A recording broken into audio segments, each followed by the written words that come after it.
Bonjour à toutes et à tous, bienvenue en direct sur Grand Lille TV. Il est tout juste 7h30, nous sommes le lundi 5 octobre. Très bon réveil à toutes et à tous. Merci de votre fidélité. Voici et tout de suite l'actualité du Grand Lille, l'info qui avance avec vous.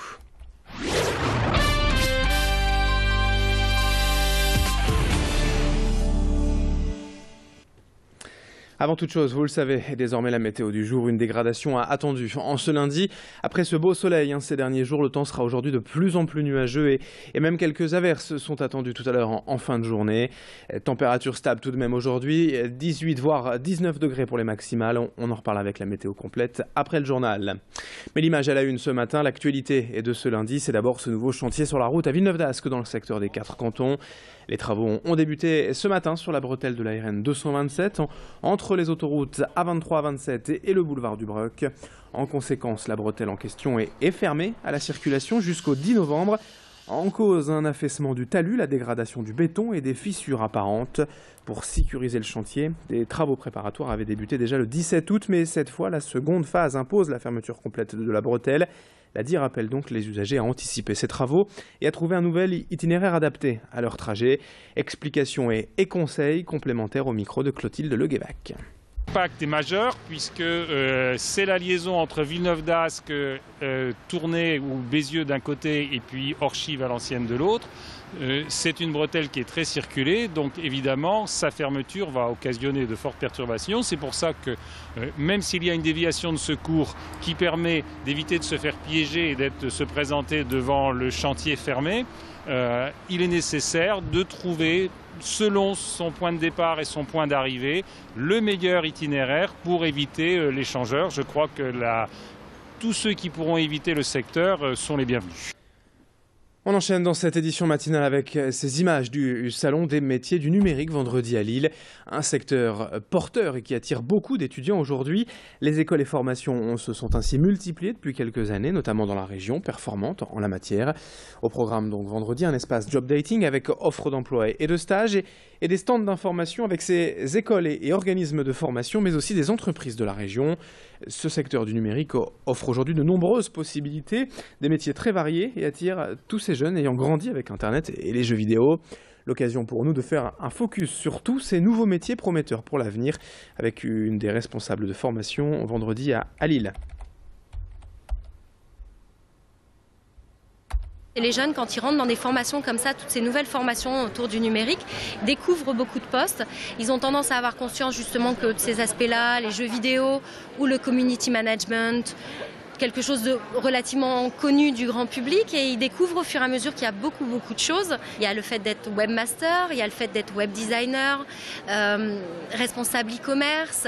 Voilà, c'est à la fois très spécifique au web, mais il y a beaucoup de possibilités que les jeunes découvrent en règle générale en rentrant dans une formation. Ils sont d'abord attirés par le milieu et puis ensuite ils découvrent toutes les possibilités qu'ils ont.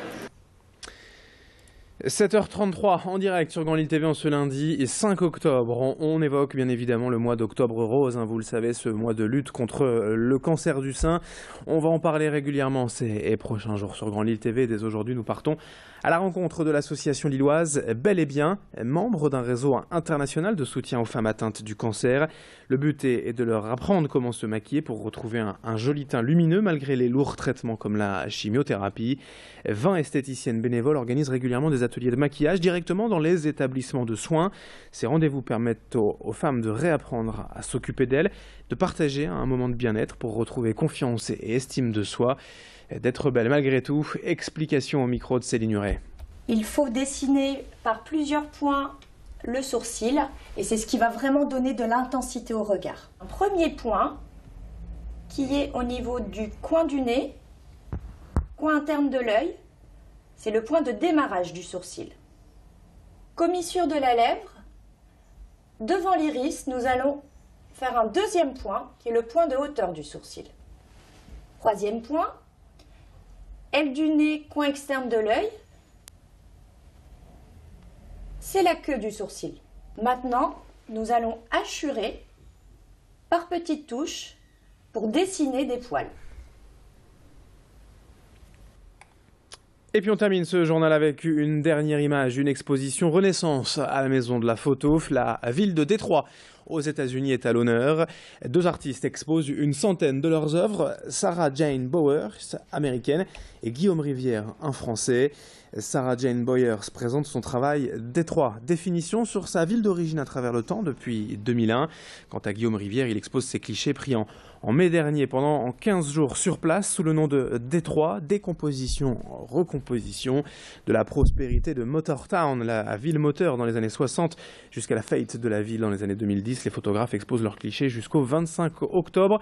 Présentation avec Laure Lepère, une des coordinatrices de l'exposition à la Maison de la Photographie à Lille. Détroit parce que c'est dans le programme Renaissance. C'est une ville qui a connu une période de crise assez marquée à partir des années 1960, après la fin de la prospérité industrielle automobile, qui a été marquée aussi par des problèmes démographiques et qui du coup a connu une forte crise qui s'est soldée jusqu'en le 18 juillet 2013 par la déclaration de la faillite de la ville avec une dette de plus de 18 milliards de dollars et qui du coup aujourd'hui connaît les prémices d'un processus de renaissance économique, démographique, sociale au cœur de la ville.